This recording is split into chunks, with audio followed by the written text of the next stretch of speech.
warahmatullahi wabarakatuh. Sobat Warta Kota, jumpa lagi dalam program wawancara khusus. Kali ini saya akan ngobrol-ngobrol dengan pelaksana Kepala Badan Penanggulangan Bencana Daerah, ya, atau tepatnya itu sebenarnya Kepala Pelaksana Badan Penanggulangan Bencana Daerah atau BPBD DKI Jakarta, Bapak Isnawaji. Assalamualaikum. Waalaikumsalam, Mas. Apa kabar? Nah, sebelum kita lanjutkan ngobrol-ngobrol, saya izin buka masker dulu ya, biar lebih ini. Udah booster nih, tinggal nunggu booster keempat nih kalau diizinin sama Pak Isnawaji nanti. Pak Isnawaji, ini kan kita tahu bahwa prediksi dari BMKG musim penghujan masih akan terus terjadilah sampai Februari kan, dan kemudian juga di bulan Oktober ini akan terjadi beberapa cuaca ekstrim juga. Beberapa waktu lalu juga sudah terjadi, misalkan di Jakarta Selatan, bahkan ada korban jiwa ya. Nah, seringkali meskipun itu hujan banjir, ada yang menangani masalah banjir, tapi ketika menyangkut kebencanaan maka orang kemudian mengaitkan dengan BPBD. Nah, mungkin Pak Isnawaji bisa jelaskan BPBD itu sebenarnya ngurusin apa aja sih? Apa semua bencana atau hanya bencana banjir atau apa kira-kira gitu? Makasih Pak. Jadi Badan Penanggulangan Bencana Daerah ini kalau di pusat itu ada namanya Badan Nasional Penanggulangan Bencana atau BNPB kalau di pusat ya. Kalau di provinsi, kabupaten, kota di Indonesia itu ada namanya BPBD. Secara umum memang tugas kami menangani masalah kebencanaan. Walaupun dalam penanganan bencana tentunya kita tidak bisa bekerja sendiri. Kita tentunya disupport, berkolaborasi, bekerja sama dengan organisasi perangkat daerah lainnya yang ada di struktur pemerintah Provinsi DKI Jakarta. Ada 3 bidang dan 1 pusdatin di BPBD. Bidang pertama itu lebih kepada menangani berkaitan dengan pencegahan, kewaspadaan, ya kan? Yang kedua itu berkaitan dengan masalah kedaruratan dan logistik. Yang ketiga itu berkaitan dengan rehabilitasi dan rekonstruksi. Kemudian yang terakhir adalah Pusdatin, Pusat Data dan Informasi. Jadi kalau bidang pertama itu lebih kepada kegiatan-kegiatan yang misalnya mengajak warga masyarakat diedukasi tentang penanganan kebencanaan, ya kan? Bagaimana menyikapi kalau ada kejadian gempa, ada kebakaran, ya kan? Ada kegiatan-kegiatan yang lain. Kemudian kalau di bidang 2 itu logistiknya. Logistik ya. Apabila ada kejadian bencana yang harus kita support dengan dukungan-dukungan logistik, mungkin makanan, tenda, terpal, dan lain-lain. Kemudian di bidang 3 berkaitan dengan pasca kejadian bencana. Istilahnya ini merehabilitasi dan merekonstruksi. Jadi pasca bencana itu misalnya ada kejadian kebakaran, setelah kebakaran apa yang harus kita lakukan terhadap kawasan yang setelah terbakar. Mungkin misalnya memberikan pelatihan wirausaha agar perekonomiannya tumbuh lagi. Tapi tidak hanya BPBD, kita ngajak dinas koperasi UKM misalnya. Kemudian membenahi pasca kebakarannya, kerjasama dengan camat lurah melakukan kerja bakti pembersihan puing-puing. Kemudian ada kegiatan yang namanya trauma healing, memberikan pelatihan, memberikan hiburan kepada warga penyintas ya, korban kebakaran, banjir, dan lain-lain. Yang terakhir adalah Pusat Data dan Informasi, Pusdatin. Ini terus berkaitan dengan sosial media, menginformasikan, mengedukasi warga Jakarta, antisipasi terhadap kejadian bencana, dan lain-lain, kira-kira gitu. Pak Haji, ini kan kalau di visi misi ini kan katakanlah visi ketangguhan Kota Jakarta dalam menghadapi bencana, tapi kalau misinya kan ada 3 ya, melindungi warga Jakarta melalui pengurangan risiko bencana, meningkatkan kesiapsiagaan masyarakat Kota Jakarta, dan meningkatkan kapasitas penanggulangan bencana. Kalau diturunkan dalam langkah yang lebih operasional, yang lebih lebih konkret itu apa tuh menurunkan misi ini? Jadi begini, misalnya tadi mengurangi risiko bencana. BPBD selalu menginformasikan kepada publik, misalnya berkaitan dengan saat ini cuaca ekstrim kan. Kita informasikan bahwa misalnya Jakarta Selatan akan mengalami hujan dengan intensitas ringan sampai dengan sedang, dengan waktu durasi yang cukup lama, disertai dengan angin kencang, dan lain-lain, kira-kira gitu. Jakarta Barat mengalami situasi hujan dengan intensitas berat dan lain-lain, kira-kira gitu. Nah, ini kita menginformasikan kepada warga Jakarta bahwa besok Jakarta itu cuacanya cukup ekstrim.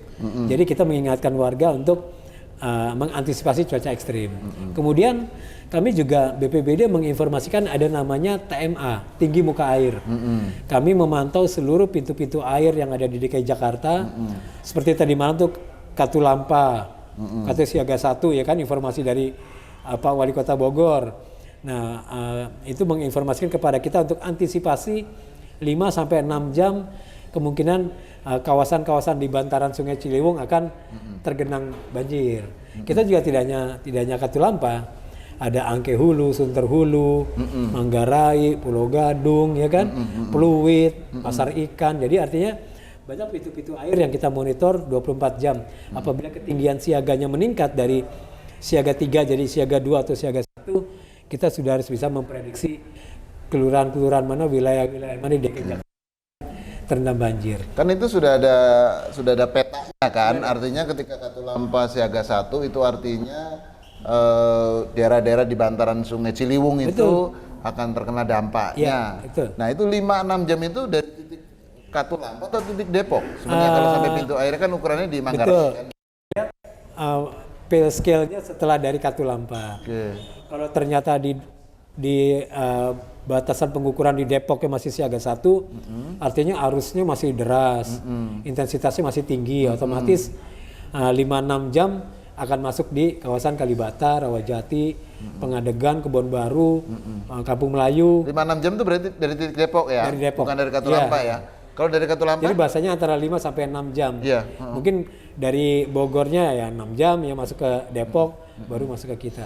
Kayak contoh kejadian kemarin walaupun siaga 1, tetapi ternyata kan durasi di Katulampanya hanya setengah jam. Ya kan, jadi artinya daerah yang tergenang juga tidak terlalu banyak dan tidak parah. Nah itu berapa lama nih, misalnya posisi siaga 1 berapa lama yang kemudian akan berdampak banjir yang luas? Ya 5 sampai 6 jam itu. Setelah masuk, kan tadi gini, kawasan-kawasan yang dilalui Sungai Ciliwung ini kan ada banyak sekali pemukiman yang ada di bantarannya. Otomatis kan kayak tadi malam itu informasi di kawasan Lenteng Agung itu jam 1 malam sudah masuk. Kira-kira gitu. Jadi bukan berarti 5-6 jam sampainya di Kalibata, tetapi mulai dari Lenteng Agung sudah mulai debit airnya tinggi masuk ke kawasan-kawasan Condet, masuk ke kawasan Kalibata, Rawajati gitu. Itu yang tadi misi yang pertama adalah memberikan informasi untuk mengurangi resiko. Yang kedua? Ya, berkaitan dengan tadi kalau pengurangan resiko itu misalnya begini, pada saat ada kawasan yang selalu tergenang banjir, warga masyarakatnya harus antisipasi terhadap misalnya surat-surat berharganya, Mas. Barang-barang berharga. Kemudian mereka sudah mulai mau diajak oleh petugas untuk dievakuasi ke tempat-tempat yang lebih aman. Tadi malam petugas kami juga mengevakuasi misalnya lansia, mereka-mereka yang sakit walaupun belum banjir ya wilayahnya, tapi sudah kita pindahkan. Kalau meningkatkan kapasitas penanggulangan artinya mengedukasi masyarakat ya. Jadi gini, dalam hal peningkatan kapasitas, BPBD ini memberikan banyak sekali pelatihan-pelatihan training kepada publik. Saya ambil contoh, ada program kami namanya SMAB, Sekolah Madrasah Aman Bencana. Jadi sekolah-sekolah di DKI Jakarta juga kita training, kita latih bagaimana cara misalnya apabila kejadian kebakaran, apabila terjadi gempa, ya kan, apabila terjadi misalnya pohon tumbang, bagaimana pertolongan pertama pada kecelakaan. Jadi baik guru, siswa-siswanya semuanya kita training. Kami juga mengajarkan kepada para tenaga-tenaga medis, walaupun mereka tenaga medis, tetapi teknis masalah kegempaan, teknis masalah penanganan kebakaran dan lain-lain, kita kerjasama dengan Dinas Damkar DKI, terus memberikan training kepada siapapun, termasuk juga perusahaan-perusahaan.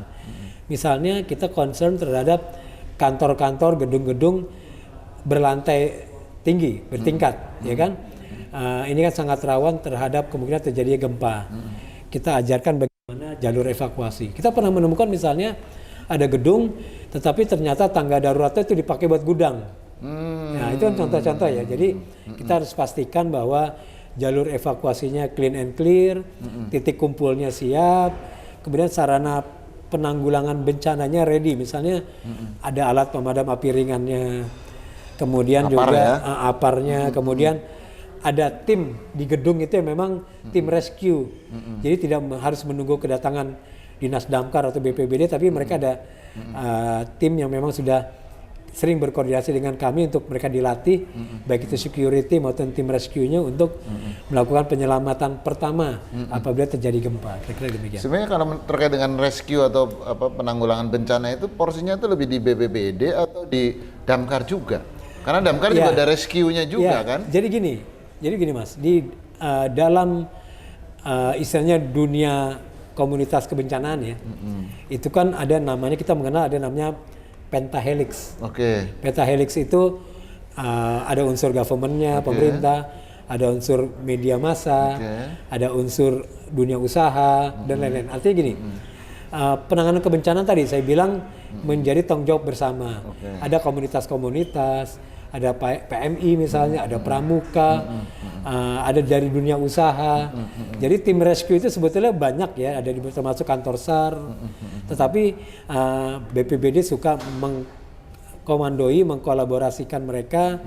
Kita misalnya ada kayak jambore kebencanaan, komunitas kebencanaan. Kita bisa saling belajar bagaimana rescue di perairan, bagaimana kita menangani rescue di gedung-gedung, bagaimana kita menangani rescue pada saat ada pabrik bakar dan lain. Jadi memang banyak sekali kompetensi yang berbeda-beda, kira-kira demikian. Nah, kalau di Jakarta ini kira-kira yang paling sering kebencanaan yang terjadi di Jakarta itu apa aja tuh, Pak? Kalau lihat frekuensi, sebetulnya ada kejadian kebakaran itu termasuk sering. Sering ya. Informasi kan dari awal tahun ini sudah di atas angka frekuensi di atas 300 atau 400. 400 kejadian. Karena kalau kami lihat per bulan atau per tahun? Kalau kami lihat itu sampai dengan bulan ini ya. Totali. Kalau kami perhatikan di Jakarta ini ada kejadian kebakaran itu paling tidak tuh 3 hari sekali.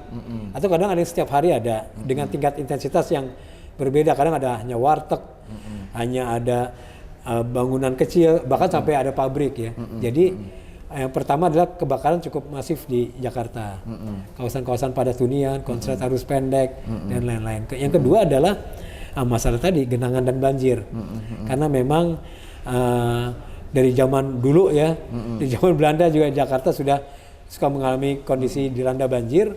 Nah tentunya kita tidak bisa diam, kita harus terus melakukan berbagai upaya-upaya dalam mengurangi tingkat kejadian banjir di Jakarta. Nah, kalau kita lihat bencana yang sering terjadi di Jakarta kan relatif sedikit ya, 2 lah ya. Jenisnya ya, jenisnya cuman frekuensinya kan bisa banyak ya, karena Jakarta udah daerah rawan banjir gitu kan. Yang kedua kebakaran. Kenapa ketika terjadi sebuah peristiwa kebencanaan itu sorotan publik itu begitu kencang ya? Saya ingat Bu Dwi Korita, Kepala BMKG juga pernah mengulas kejadian hujan lebat di Jakarta dengan intensitas yang sangat besar di atas curah hujan rata-rata. Memang kejadiannya mungkin hujannya hanya 1 jam, tapi ternyata dampaknya bisa luar biasa. Karena pada saat terjadi hujan, terjadi banjir atau genangan seperti kemarin viral Jalan Simatupang misalnya, atau kawasan Kemang, Pondokarya, itu mempengaruhi terhadap aktivitas warga. Terjadi kemacetan sampai 3 jam di mana-mana. Jadi terkadang penyebab bencananya sebetulnya ringan, sedang, tetapi kalau membawa ekses terhadap hal-hal yang lain seperti tersumbatnya saluran, terjadinya banjir, genangan, itu bahasanya akan melumpuhkan jalur-jalur transportasi, mengganggu aktivitas warga dan lain-lain. Nah, ini yang terkadang memang harus diantisipasi oleh kita. Tadi Pak Jokowi mengatakan bahwa salah satu pesannya masalah macet, masalah infrastruktur dan juga masalah banjir. Artinya banjir itu dalam tanda petik ya, dalam pandangan Pak Jokowi kan artinya belum terselesaikan. Dan itu juga akan berpengaruh tentu pada kebencanaan segala macam. Nah, menurut Pak Isnawaji, bagaimana nih supaya terjadi tapi tidak banyak memakan korban? Ya, jadi sebetulnya Pemprov DKI Jakarta di 5 tahun terakhir ini banyak hal yang sudah dilakukan. Misalnya pembuatan ribuan drainase vertikal, sumber resapan, ya kan, pengerukan dan penurapan kali, sungai, waduk, danau, setu, embung. Kemudian juga pembuatan pompa-pompa polder, pompa-pompa stasioner, ya kan, portable dan lain-lain yang melakukan pengerukan dan juga penyedotan terhadap genangan-genangan. Banyak juga dilakukan misalnya sodetan-sodetan. Pemprov DKI Jakarta juga setiap tahun membeli lahan warga yang diusulkan untuk dibeli oleh Pemprov dari warga masyarakat. Dibuatlah misalnya taman-taman, daerah-daerah resapan air dan lain-lain. Jadi memang banyak hal sebetulnya sudah dilakukan, tetapi memang informasi dari BMKG sekarang ada namanya fenomena gejala La Nina, yang memang secara global mempengaruhi tingkat kecuacaan di seluruh negara, termasuk juga di Indonesia. Kita memasuki masa musim kemarau misalnya, tapi ternyata masih sering terjadi hujan. Kita memasuki musim penghujan, cuacanya sangat ekstrim, dan ini tidak hanya melanda Jakarta, tapi juga berbagai daerah-daerah. Saya ingat sekali ada informasi dari BNPB bahwa kejadian bencana di Indonesia itu mulai dari Januari sampai dengan Oktober ini sudah di angka 2000-an bencana. Ada puting beliung, banjir, gempa, tanah longsor, dan lain-lain. Nah tentunya kita bersyukur Jakarta masih istilahnya menjadi kota yang tangguh untuk menghadapi bencana, walaupun ada kejadian banjir, ada kebakaran, tetapi kita masih bisa terus mempertahankan program-program kita untuk mengantisipasi bencana. Kalau tangguh itu kriterianya apa sih? Kemarin baru ada sedikit hujan sebentar, ada korban jiwa. Apakah itu apa kira-kira ukuran ketangguh itu? Jadi gini, kita kan ada konsep yang namanya siaga, tanggap, dan dana. Pengertian kota tangguh ini adalah kota yang dari berbagai perspektif bisa memberikan dan meyakinkan kepada publik, ya, kepada warga luar, termasuk juga di dunia internasional, bahwa Jakarta ini masih menjadi kota yang visible untuk investasi, visible untuk kegiatan perdagangan jasa, dan lain-lain. Nah mungkin program-program yang harus dilanjutkan seperti normalisasi kali, sungai, waduk, danau, terus menambah pembuatan vertikal drainase, kemudian terus meningkatkan jumlah ruang terbuka hijau menjadi target-target yang harus terus dikejar oleh Pemprov DKI Jakarta. Tadi disebutkan oleh Pak Isnawaji bahwa untuk menyelesaikan persoalan kebencanaan itu pendekatannya pentahelik, artinya tidak hanya dari sisi pemerintah, tapi juga media massa, lingkungan, akademisi, dan termasuk diantaranya adalah warga masyarakat. Nah, saya ingin tahu warga masyarakat di Jakarta ini selama ini bagaimana kesadarannya terkait dengan bencana, terutama misalkan banjir dan kebakaran yang paling sering terjadi itu. Jadi begini, kita mengajak pentahelix, ya, berbagai elemen masyarakat, dunia usaha, dunia pendidikan, dan lain-lain untuk bersama-sama melakukan upaya-upaya meningkatkan mitigasi maupun kesadaran akan bencana. Baik itu di kampus dan lain-lain. Untuk warga masyarakat, kita sebetulnya sudah mengajak berbagai komponen masyarakat, ada PKK, ada RT RW, bahkan forum kewaspadaan dini masyarakat juga kita rangkul sebagai bagian dari agennya BPBD, memantau, melihat, menganalisa, menginformasikan apabila ada kejadian-kejadian di wilayah yang berkaitan dengan kebencanaan dan lain-lain. Bahkan BPBD juga punya layanan siaga darurat 112 yang kita informasikan kepada publik di Jakarta apabila terjadi kejadian-kejadian di lingkungan, tidak hanya masalah bencana, masalah kemacetan lalu lintas, masalah pohon tumbang, kedaruratan medik, KDR, silakan juga menghubungi layanan Jakarta Siaga 112 tersebut. Pak, tadi kan disebutkan soal banjir, ya, artinya Pak Presiden juga concern juga untuk mengingatkan kepada penjabat gubernur yang akan menjaga soal banjir. Kalau dalam pandangan Pak Isnawa Haji ini, jumlah titik atau titik banjir lah ya di Jakarta itu dari tahun ke tahun kecenderungannya gimana? Berkurang atau bertambah atau tetap? Jadi gini, kita punya pergub berkaitan dengan kontingensi banjir di DKI Jakarta. Dari 267 kelurahan, ada 5 kelurahan yang memang sudah kita mapping sebagai kelurahan yang rawan banjir. Misalnya di Jakarta Selatan ada kelurahan seperti Petogogan, Cipulir, Cipete Utara, gitu ya, dan lain-lain ya. Ada di Jakarta Barat kayak Kangan, Rawabuaya, dan lain-lain. Kalau kita bandingkan di 10 atau 15 tahun terakhir dengan sekarang, relatif tingkat genangan dan banjirnya itu sudah jauh berkurang. Karena ada program-program berkaitan dengan normalisasi kali sungai, ada program pembuatan sumber resapan dan vertikal drainase. Pemprov DKI Jakarta terus menambah koefisien 30% ruang terbuka hijaunya, ya kan. Kemudian banyak penataan kali sungai, waduk, danau, dibuat sodetan-sodetan dan lain-lain. Kalau untuk vertikal drainase memang banyak statement ataupun pernyataan dari warga masyarakat yang dulu di pemukimannya sering tergenang banjir, sekarang sudah jauh berkurang. Bahkan ada yang sudah habis sama sekali. Tetapi memang ini kan di mana tuh misalnya itu? Misalnya di kawasan-kawasan di Cilandak, di Kebonjeruk dan lain-lain. Tetapi sekali lagi kadang-kadang gini, penanganannya sudah optimal, tetapi karena ada gejala La Nina misalnya, yang terkadang BMKG sendiri menyampaikan curah hujannya luar biasa di atas angka rata-rata, sehingga Pak Gubernur juga pernah menyampaikan saluran-saluran yang ada di DKI ini kan punya keterbatasan daya tampung.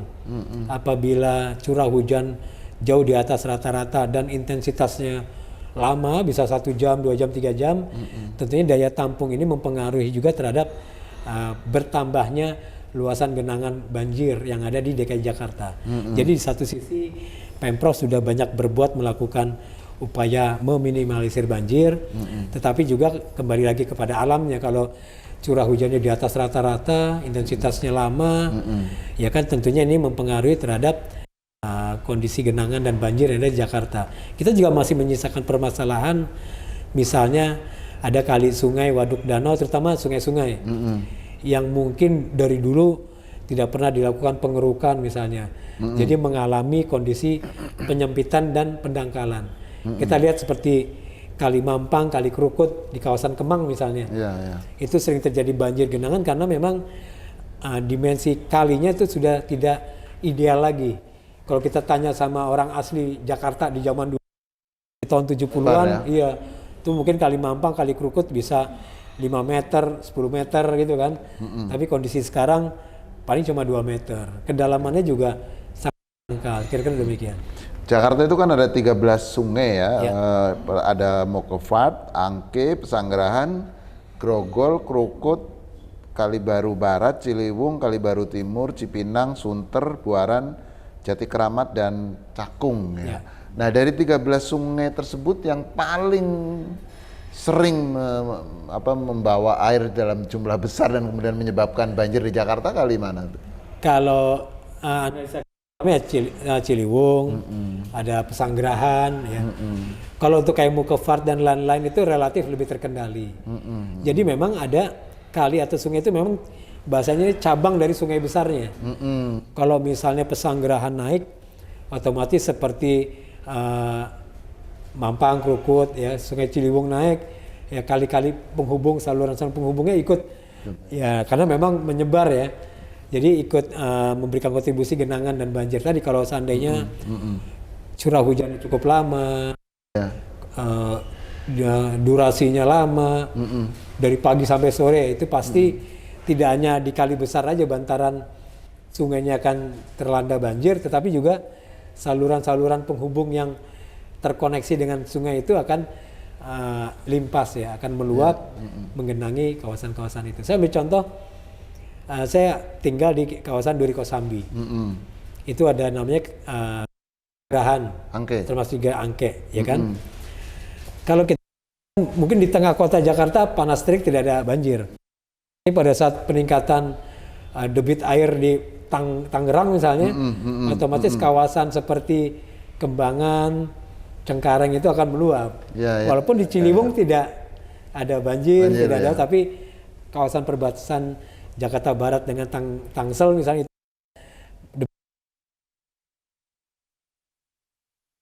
Kemudian lewat apa namanya dan seterusnya apa namanya itu Sari, ya. Dan jadi memang barat gitu ya, ya. betul.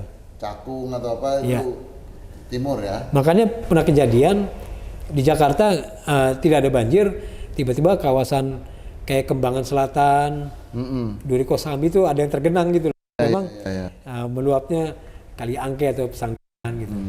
Nah, kalau ke depan ini tentu kita kan tidak mengharapkan ada bencana, tapi kan itu bisa sesuatu yang bisa juga diprediksi juga. Kira-kira apa yang kemungkinan bencana apa yang kemungkinan akan terjadi di Jakarta ini? Yang pernah menjadi pembahasan itu pertama ya nauzubillah min dzalik Jakarta Megatrust, di mana akan terjadi gempa dengan skala di atas 8,6 skala Richter. Saya pernah ngobrol dengan teman-teman di BNPB, itu kalau seandainya terjadi misalnya tsunami besar di selatan Pulau Jawa, misalnya di kawasan Cilegon, apalagi ditambah lagi letusan Gunung Krakatau misalnya gitu kan. Jadi memang di prediksi ini kan perlu juga bahas. Jangan sampai kita ke depannya tidak bisa mengantisipasi. Itu akan terjadi tingkat kerusakan yang cukup tinggi, apalagi banyak gedung-gedung di Jakarta. Itu yang kemungkinan megatrust itu kan. Jadi dari arah selatan atau barat ya? Betul. Kalau dari Laut Jawa enggak? Nah, maka di utara Jakarta itu pesisirnya saat ini Kementerian PUPR, Pemda DKI masih melanjutkan pembangunan tanggul NCICD. Jadi tujuannya adalah jangan sampai terjadi pasang ataupun tsunami misalnya di pesisir utara. Jadi harus dibuat tanggul untuk mengcover misalnya perumahan-perumahan yang ada di sisi utara, ya kan. Kemudian yang sekitar 2 bulan yang lalu yang juga menjadi viral itu analisis dari jadi ada PVBMG, Pusat Vulkanologi Mitigasi Bencana Geologi. Itu di selatan Jakarta ada ditemukan semacam analisa namanya sesar Baribis. Jadi semacam patahan gempa itu justru titiknya ada di selatan Jakarta. Di mana tuh sekitaran mana? Ya sekitar Cilandak, Mayoran gitu kan. Namanya kan memang kalau patahan itu kan tidak satu titik tapi dia seperti garis ya. Nah itu juga yang juga harus diantisipasi. Tapi sekali lagi kita nggak tahu kan kejadian gempa seperti apa. Selama ini kan boleh dibilang agak aman karena gempa yang terjadi itu selalu di dasar laut.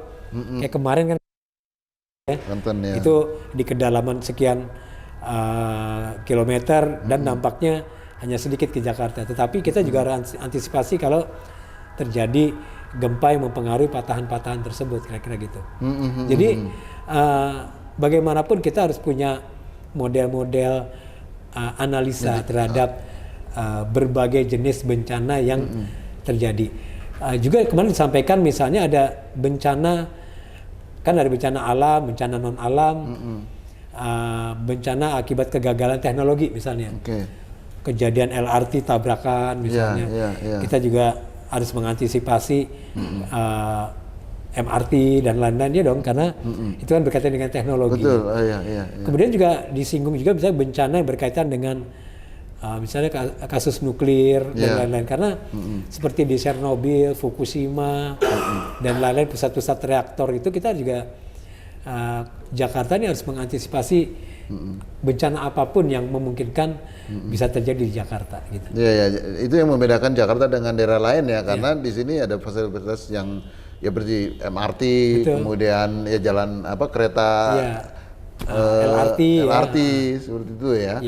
Nah, bencana lain apa? Seperti apa, banjir ada prediksi yang kemungkinan besar nggak ke depan ini? Paling nggak sampai akhir tahun misalnya gitu. Kalau BMKG hanya merilis cuaca bisa sampai dengan Februari. Ya, tapi kita sih berharap bahwa upaya yang dilakukan oleh Pemprov DKI Jakarta kan sebagai bagian dari upaya meminimalisir kejadian banjir. Jadi saya yakin dan percaya program-program dinas SDA, dinas-dinas yang terkait itu yang lain juga mereka terus melakukan upaya-upaya mengurangi risiko bencana termasuk banjir. Jadi mungkin nanti di 2023 juga pasti ada program-program pengerukan sungai, ada pembuatan seed pile, ada pembuatan sodetan-sodetan, dan saya yakin para ahli di bidang itu sudah mempunyai kajian-kajian bagaimana untuk mengurangi kejadian-kejadian banjir. Pemprov kan juga istilahnya menyiapkan lahan pembuatan waduk di Bogor ya, ada Sukamahi dan berapa itu sebagai bagian dari upaya mengurangi tingkat intensitas hujan yang besar di hulu. Jadi artinya tidak semuanya harus bisa masuk terdorong ke Jakarta, kira-kira begitu.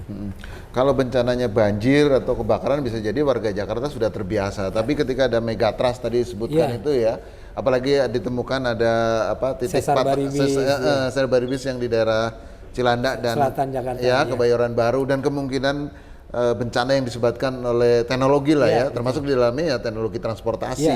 Dan ini bagaimana nih masyarakat itu kan kayaknya sesuatu yang baru kalau buat warga Jakarta kan? Jadi memang tugas BPBD terus mengedukasi publik, ya kan?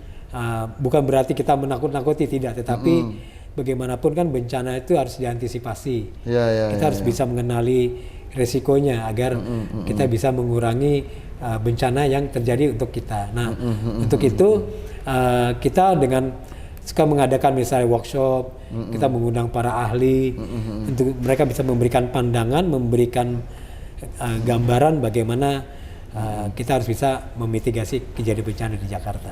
Sejauh ini pelibatan masyarakat untuk sadar akan kemungkinan bencana itu bagaimana? Tentunya pemerintah tidak bisa bekerja sendiri, ya kan? Tadi kita punya pentahelix. Kami di BPBD punya yang namanya Forum Pengurangan Risiko Bencana. Itu ada lebih dari 50 organisasi, baik itu backgroundnya keagamaan misalnya, NU, ada Keuskupan Agung, ada dari organisasi masyarakat dan lain-lain. Mereka tuh punya juga program edukasi kepada publik. Jadi kalau untuk menginformasikan, mengedukasi kebencanaan, BPBD turun, dari Forum Pengurangan Risiko Bencana turun, ada Wahana Visi, ada dari misalnya Dompet Duafa, dari Palang Merah, dari Pramuka. Kita sudah punya forum yang kita minta untuk bersama-sama mengedukasi publik. Karena kalau hanya mengandalkan BPBD tentu kami banyak keterbatasan. Tetapi kalau semuanya punya platform yang sama untuk memberikan masukan kepada warga masyarakat untuk aware terhadap bencana, itu akan lebih baik. Minimal dari skala yang kecil. Mungkin Pak RT-nya bisa mengingatkan warganya, ayo bersihkan lingkungan, saluran-saluran. Kalau kawasan padat hunian, jangan menggunakan listrik tidak sesuai ketentuan, masih nyantol listrik. Karena kalau kita bisa minimalisir dari awal, saya yakin bencana bisa kita minimalisir, terutama bencana yang memang disebabkan oleh faktor manusia. Kira-kira gitu. Nah, kalau dari pandangan Pak Isnawa Haji lah, kira-kira sejauh ini apakah masyarakat Jakarta sudah siap kemungkinan menghadapi bencana yang disebabkan oleh teknologi tadi, atau termasuk bencana yang mungkin yang dalam intensitas yang sangat besar seperti megatrust atau tadi kan ada ditemukannya sesar baru di daerah selatan Jakarta itu. Jadi menurut saya pribadi memang pemahaman dan edukasinya masih belum rata untuk se-Jakarta. Karena mereka masih berpikir bencana itu hanya kebakaran, banjir, mungkin gempa dan tanah longsor gitu kan. Tetapi di luar itu kan ada bencana yang diakibatkan oleh misalnya kegagalan teknologi dan lain-lain. Nah itu mungkin harus bersama-sama pentahelix mengedukasi publik tentang adanya jenis-jenis bencana lain di luar yang selama ini dikenal. Gitu. Kalau dari sisi internal, dari sisi internal BPBD sendiri bagaimana menghadapi kondisi ini? Kesiapan kita. Iya, kita kan selalu juga ikut kolaborasi dengan BNPB. Jadi BNPB sebagai badan yang menangani kebencanaan di skala nasional, mereka juga sering kami dalam training dalam program-program edukasi kepada publik, ya kan? Karena tadi penanganan kebencanaan baik alam non alam maupun yang disebabkan oleh perbuatan manusia itu harus terus diedukasi kepada publik. Besok sampai dengan hari Jumat ada forum pengurangan risiko bencana di Balikpapan, di mana seluruh kepala BNPB, BPBD, instansi terkait, ada SAR, Palang Merah dan lain-lain. Kita akan membahas berbagai hal yang berkaitan dengan masalah kebencanaan, baik sebelum kejadian, saat kejadian maupun pasca kejadian. Jadi kita akan membahas berbagai isu-isu ke depan, termasuk juga penanganan di cuaca ekstrim, penanganan penyakit mulut kuku, penanganan terhadap gedung bertingkat dan lain-lain. Kalau dari sisi kesiapan SDM kita dan kemudian sarana dan prasarana, sudah bisa mengantisipasi kemungkinan terjadi bencana yang karena teknologi atau tidak tuh? Termasuk misalnya itu tadi ya, karena transportasi kita kan Jakarta sudah canggih lah. Yang pasti gini, kan tadi BPBD itu harus bisa berkolaborasi dengan yang terkait. Karena misalnya berkaitan dengan bencana kebocoran nuklir misalnya, kan kita awam dengan masalah itu. Nah, kita menggandeng misalnya dari Batan, kita menggandeng mungkin dari TNI yang punya divisi khusus masalah nuklir misalnya, atau kalau misalnya kejadian kecelakaan transportasi, ya tentunya kita karena kan kita ada subway nih kan, nah, misalnya itu sudah siap belum? Akan mengajak BPBD. Misalnya, ya tadi kesiapan harus melibatkan berbagai pakar, berbagai unit yang memang membidangi. Kami akan mengajak misalnya Departemen Perhubungan, Dinas Perhubungan, Masyarakat Transportasi Indonesia misalnya, mengajak institusi yang menangani transportasi tersebut. Jadi memang harus duduk bareng membahas tema-tema yang perlu. Itu sudah dilakukan belum? Kita sudah. Kalau dari sisi SDM kita ada yang kita siapkan belum? Misalnya ini nanti tim ini akan mengantisipasi kemungkinan terjadi bencana seperti inilah, terutama teknologi lah misalnya. Meskipun bisa jadi tetap kita kolaborasi juga lah dengan. Kami memang ada tim lain. Ada tim, tetapi memang tingkat pemahamannya kan masih belum expert seperti yang ditangani oleh perusahaan-perusahaan itu. Jadi memang kita harus bisa saling mengisi, saling mengedukasi. Mungkin ada perusahaan-perusahaan yang memang advance di bidangnya, expert di bidangnya, mereka bisa saling sharing pengalaman, penanganan itu kepada BPBD. Jadi kita sama-sama besar dalam sama-sama punya kemampuan dalam melakukan kerja kolaborasi tersebut. Terakhir mungkin Pak Isnawaji, pesan untuk pada para pembaca dan juga pendengar Warta Kota ya, bagaimana untuk menghadapi kemungkinan bencana ke depan itu, apa yang harus mereka lakukan? Bapak Ibu ya, tentunya kejadian bencana harus kita bisa sikapi secara arif. Ada bencana non alam, ada juga mungkin oleh ulah manusia, misalnya termasuk juga kegagalan teknologi. Kita harus bisa mengenali bencana tersebut dan mengenali resikonya. Ya. Nah, kita sudah mengenali resikonya, bisa tindakan terukur untuk tidak bisa memberikan kontribusi apabila terjadi bencana. BPBD punya layanan Jakarta Siaga 112. Kami melayani secara 24 jam, ya, itu layanan usaha. Silakan Jakarta memanfaatkan layanan 112 itu apabila menemukan kejadian, informasi apapun yang ada di wilayah kepada BPBD DKI Jakarta. Baik masalah bencana, kedaruratan medik misalnya, kemacetan lalu lintas, ada pohon tumbang, dan lain-lain, silakan informasikan kepada kami dan kami akan mengkoordinasikan dengan seluruh instansi terkait untuk melakukan upaya pelayanan publik kami dalam masalah kebencanaan dan lain-lain. Demikian. Baik, terima kasih Pak Isnawaji. Demikian Sobat Warta Kota, program wawancara khusus kita kali ini. Kembali saya mengingatkan bahwa di Jakarta meskipun tidak ada gunung berapi, tapi yang jelas ada bencana banjir dan kebakaran yang sudah sering terjadi dan kemungkinan ancaman megatrust, apalagi di selatan Jakarta tadi sudah jelaskan ada daerah patahan yang sudah ditemukan. Jadi kemungkinan ya kita tidak berharap terjadinya bencana, tapi kita mengantisipasi tentu akan lebih baik. Demikian program wawancara khusus kita kali ini, dan kita akan jumpa dalam program wawancara khusus berikutnya. Assalamualaikum warahmatullahi wabarakatuh. Waalaikumsalam warahmatullahi wabarakatuh. Jangan lupa subscribe ya.